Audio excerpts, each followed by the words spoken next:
Sosok yang satu ini dikenal memiliki kekayaan yang luar biasa. Meski berlimpah harta, namun ia hidup amat sederhana. Ia juga tak pernah perhitungan dalam bersedekah, hingga seluruh masyarakat Madinah dapat merasakan bagian dari kekayaannya. Akan tetapi, tak sedikit pun ia memiliki hasrat akan kedudukan serta kekuasaan.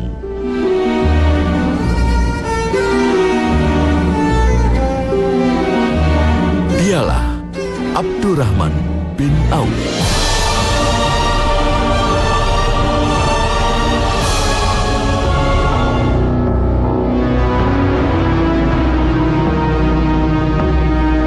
Nama aslinya adalah Abdu Amru. Ia berasal dari Bani Zuhro, sebuah suku besar Quraisy yang sama dengan suku asal Siti Aminah, ibunda Nabi Muhammad Sallallahu Alaihi Wasallam. Abdurrahman bin Auf lahir 10 tahun setelah tahun gajah, artinya 10 tahun lebih muda dengan Rasulullah.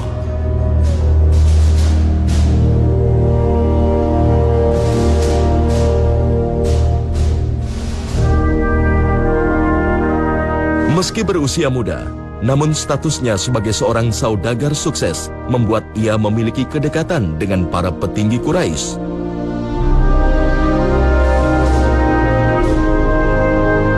Seperti Umayyah bin Khalaf dan Abu Bakar As-Siddiq.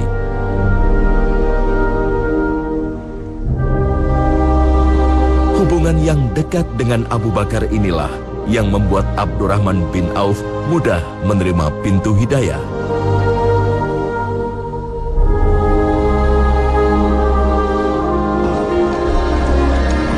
Asyhadu an la ilaha illallah wa asyhadu anna Muhammadan Rasulullah. Asyhadu an la ilaha illallah wa asyhadu anna Muhammadan Rasulullah. Burika fikum wa thabbatakumullahu ala al-iman.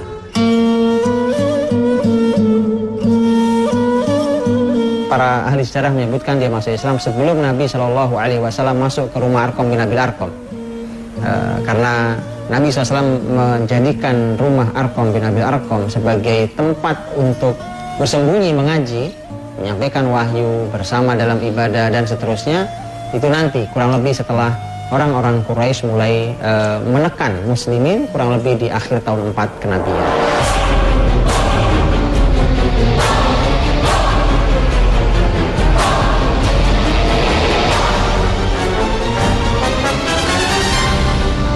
Ketika Quraisy mulai menyiksa kaum muslimin, Rasulullah Sallallahu Alaihi Wasallam memerintahkan untuk hijrah ke Habasyah.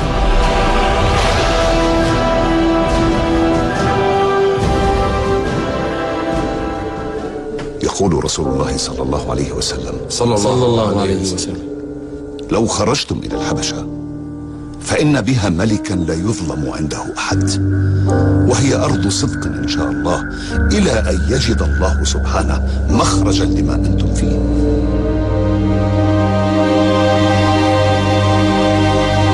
Sebagai orang yang memiliki kedekatan dengan Quraisy, Abdurrahman bin Auf berada dalam posisi aman. Namun kepatuhannya akan perintah Rasulullah Sallallahu Alaihi Wasallam untuk berhijrah. Dia rela menempuh perjalanan panjang menuju Habasyah bersama saudara-saudara seiman.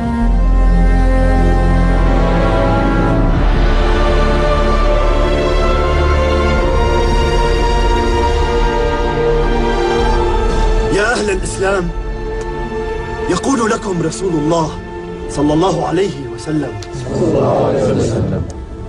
لقد صار لكم في المدينة أخوة ومنعة فهاجروا إليهم، فقد ظلمكم أهل مكة وعتوا وتكبروا وغالوا في المعصية والتشبر، فآذوكم في معاشكم وأبدانكم بما لا مزيد عليه، وقد أذن لكم بالهجرة فتهيئوا، فإن لكم في الأنصار عونا وأهلا ودارا ومنعا.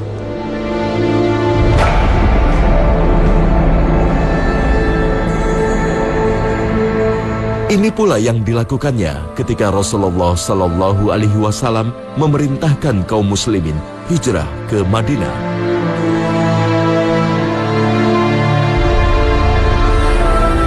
Bahkan ia rela meninggalkan seluruh aset kekayaannya di Mekah.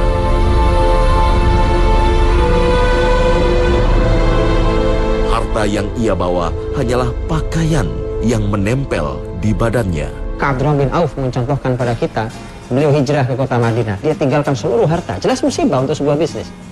Tapi memang ketika semua yang dikorbankan karena Allah, tidak ada kata musibah.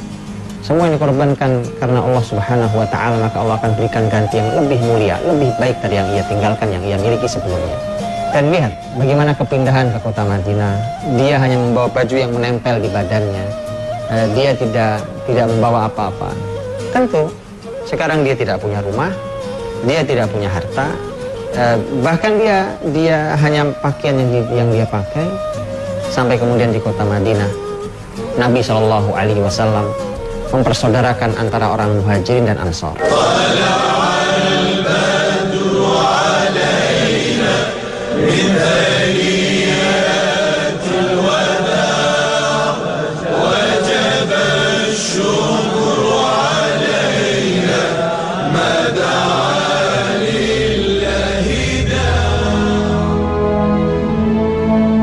Setibanya di Madinah, Nabi Muhammad Shallallahu Alaihi Wasallam mempersaudarakan kaum Muhajirin Mekah dengan kaum Ansor penduduk Madinah.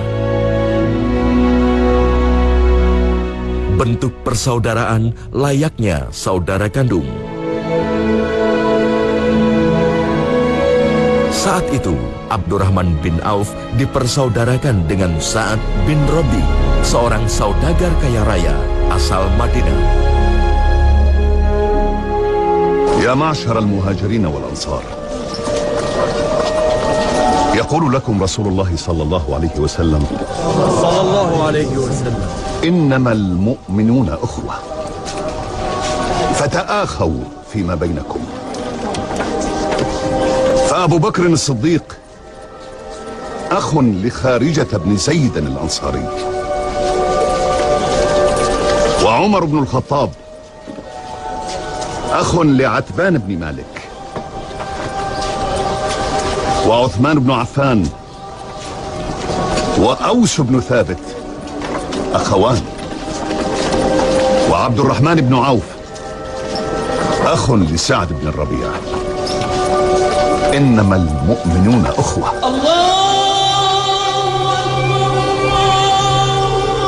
Abdurrahman bin Auf yang tidak memiliki harta pun akhirnya mendapat perhatian besar dari saudaranya, Sa'ad bin Rabi. Disinilah terjadi sebuah perbincangan antara Abdurrahman bin Auf dengan saudaranya, Sa'ad bin Rabi, yang dicatat dalam tinta emas sejarah Islam sebagai persaudaraan abadi yang didasarkan iman dan takwa. Ya akhi Abdurrahman, إن رسول الله صلى الله عليه وسلم قد آخى بيني وبينك، وإن حقك علي أن أقاسمك ما أملك، فأنت أخي ولك علي ما للأخ على أخيه. بورك لك وبارك الله فيك يا أخي سعد.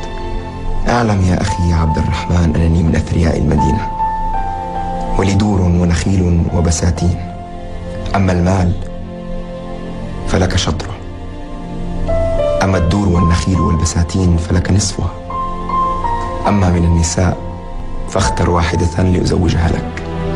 Abdurrahman bin Auf yang mendapat tawaran menggiurkan dari saudaranya justru menolaknya. إنما أنا رجل تاجر فدلني على السوق وتكون قد كفيت أخاك.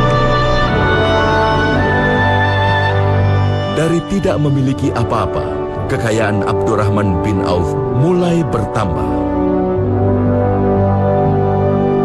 Namun begitu tak membuat dirinya kian congkak dan tinggi hati. Bahkan ia dilanda kegelisahan atas anugerah kekayaan yang dimilikinya. Abdurrahman bin Auf radhiyallahu anhu satu saat datang kepada ibunda Ummu Salamah radhiyallahu anha, Ummul Mukminin. istri Nabi Shallallahu Alaihi Wasallam. Kemudian mengeluh lagi. Apa keluhannya? Dia tidak mengeluh karena miskin. Dia tidak mengeluh karena khawatir hartanya habis, bangkrut. Tidak sama sekali. Justru yang dia khawatirkan, kenapa saya sangat kaya? Hari ini di mana ada orang seperti itu? Tunjukkan, subhanallah. Ada orang kaya raya, dia khawatir dengan kekayaannya. Dia katakan, ya ummah, wahai bunda, wahai ibu, saya ini sangat kaya, saya khawatir kekayaan ini menghancurkan saya. Maka bagaimana ini? Maka kemudian Ummu Salamah radhiyallahu anha mengatakan, ya bunayya anfik, nak, infakkan hartamu. Karena itu yang akan menyelamatkan kamu. Maka tadi dia infakkan harta itu sedemikian luar biasa. Ini pelajaran mahal bagi kita. Andai harta itu dipegang oleh orang sebaik Abdurrahman bin Auf, andai perekonomian itu dikendalikan oleh orang beriman seperti Abdurrahman bin Auf,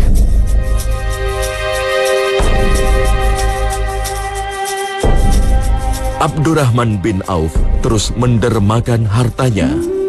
Apalagi semakin hari hartanya semakin berlimpah.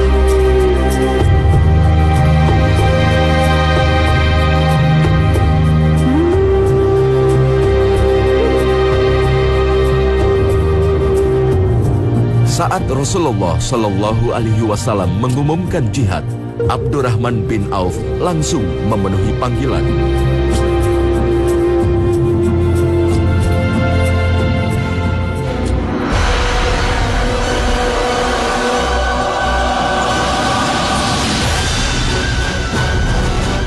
Ia bahkan tak segan mengeluarkan hartanya dalam jumlah besar untuk kepentingan jihad di jalan Allah. Ribuan kuda dan unta ia serahkan pada Rasulullah Sallallahu Alaihi Wasallam sebagai kelengkapan jihad.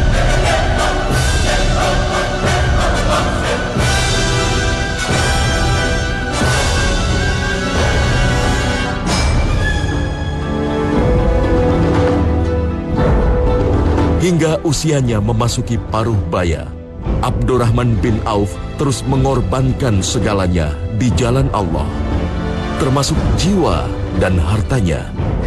Abdurrahman bin Auf radhiyallahu anhu menjadi pelajaran mahal bagi kita ketika kita diingatkan Allah Subhanahu wa taala. Ini peringatan buat kita, buat negeri ini, buat negeri muslim manapun. Dalam surat Al-Isra ayat yang ke-16, Allah Subhanahu wa taala berfirman, "Wa idza aradna an nuhlika qaryatan amarna mutrafiha fafasaqu fiha fahaqqa 'alaiha al-qawlu fadammarnaha tadmira."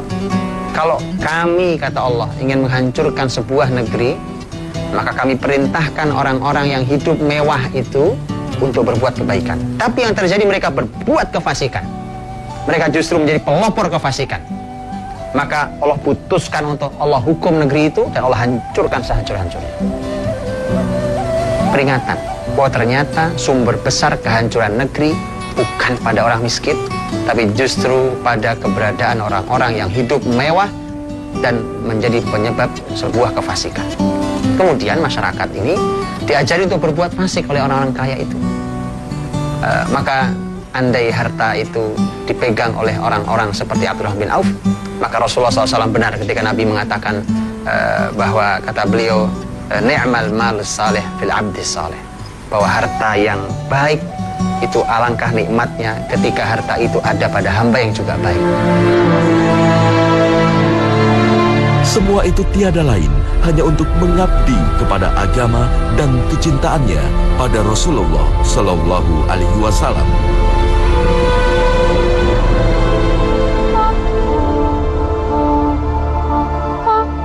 Itulah mengapa ia tak kuasa menahan kepedihan ketika Rasulullah Sallallahu Alaihi Wasallam wafat di tahun 11 Hijriah. Rasulullah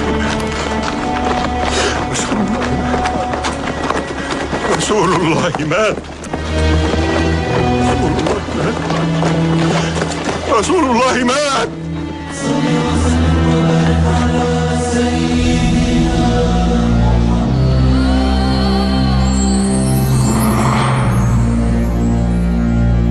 Di masa kekhalifahan Abu Bakar dan Umar bin Khattab, Abdurrahman bin Auf terus memainkan perannya. Abdurrahman tak hanya menginfakkan hartanya di jalan jihad peperangan, namun turut membagikan harta kepada masyarakatnya. Hingga hampir dipastikan tidak ada satu orang pun yang tidak merasakan harta Abdurrahman bin Auf.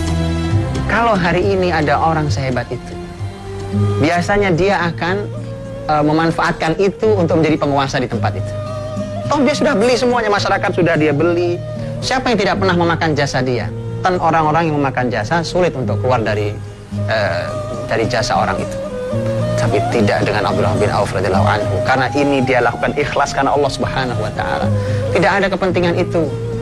Tidak ada dia memberi karena ingin mendapatkan lebih banyak. Wala tamnun tastakthir. Jangan kalian memberi dan ingin berharap kembali yang lebih banyak. Tidak, itu bukan orang yang ikhlas. Abdurrahman bin Auf semua merasakan harta, tapi tidak sama sekali dia memanfaatkan itu untuk menguasai kota Madinah. Bahkan sebagian masyarakat saat itu ingin bahwa khalifah mereka adalah Abdurrahman bin Auf. Tapi dia katakan, demi Allah, kalau ada pisau tertancap di leherku, kemudian tembus di sini, di leher berikutnya, itu lebih aku sukai daripada aku harus menerima jabatan ini.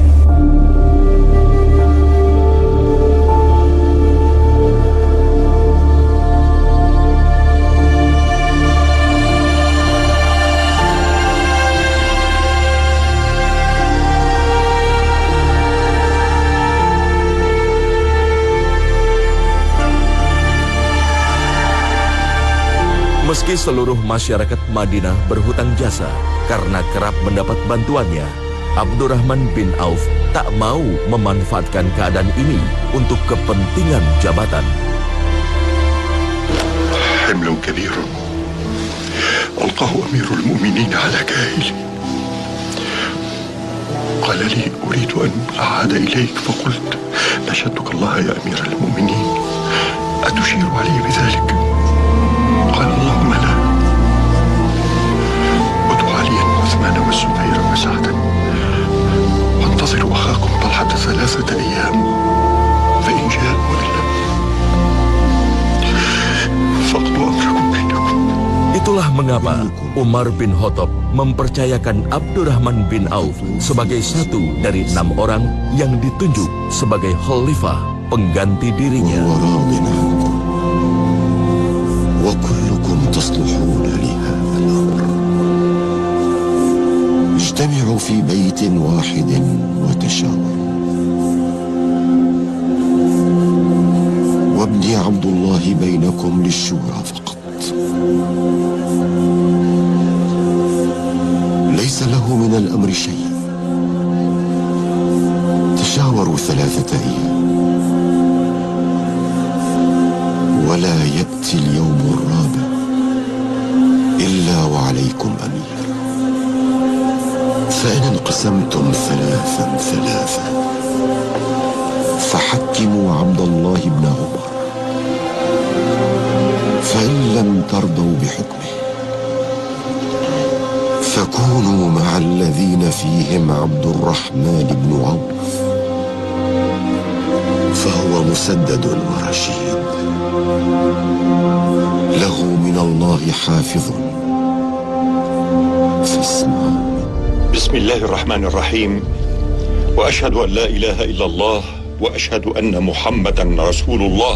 Berkat kearifan dan kelapangan hatinya, sahabat mulia Utsman bin Affan pun menjadi khalifah. يا عثمان، هل أنت مبايع على كتاب الله وسنة رسوله صلى الله عليه وسلم وفعل أبي بكر وعمر؟ اللهم نعم. اللهم اسمع واشهد، اللهم اسمع واشهد، اللهم اسمع واشهد، اللهم إني جعلت ما في رقبتي من ذلك في رقبة عثمان. أيها الناس، تعالوا فبايعوا أميركم عثمان بن عفان.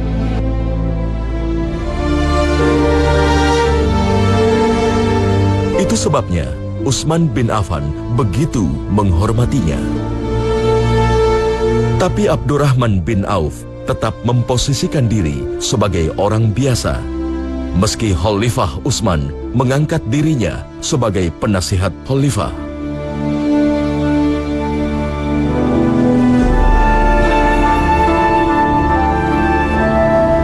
Kemuliaan Abdurrahman bin Auf inilah yang membuat Khalifah Utsman sempat berwasiat akan menyerahkan kekhalifahan pada dirinya di akhir hidupnya. Disebutkan dalam sejarah bahwa suatu hari Utsman sang khalifah mimisan, keluar darah dari hidungnya.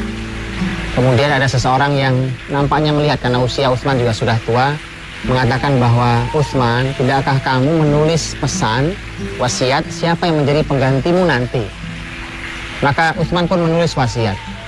Orang ini nampaknya tahu bahwa yang ditulis namanya adalah Abdurrahman bin Auf yang saat itu masih hidup, radhiyallahu anhu ajmain. Orang itu segera pergi ke Abdurrahman bin Auf, kemudian mengatakan, ya Busyra, kabar gembira buat Anda wahai Abdurrahman bin Auf, bahwa pengganti setelah Utsman adalah Anda. Tapi lihat kalimat Abdurrahman bin Auf, kemudian Abdurrahman bin Auf berdoa, ya Allah, kalau benar bahwa yang tertulis sebagai pengganti Utsman kelak adalah saya, maka wafatkan saya sebelum Utsman meninggal. Dan sejarah menyebutkan hanya berjarak beberapa bulan setelah kalimat itu, maka meninggallah Abdurrahman bin Auf radhiyallahu anhu, meninggal bahkan beberapa tahun sebelum Utsman meninggal. Ya Habibi ya Rasulullah, ya Syekh Nazim Sultan Allah, ya Syekh Syam Waliullah. Benar saja, Allah Subhanahu wa Ta'ala mengabulkan apa yang menjadi keinginan Abdurrahman bin Auf. Abdurrahman bin Auf akhirnya wafat pada tahun 31 Hijriah, 5 tahun menjelang berakhirnya kekhalifahan Utsman. Abdurrahman bin Auf yang sepanjang hidupnya mendermakan hartanya di jalan Allah, ternyata masih menyisakan harta berlimpah. Inilah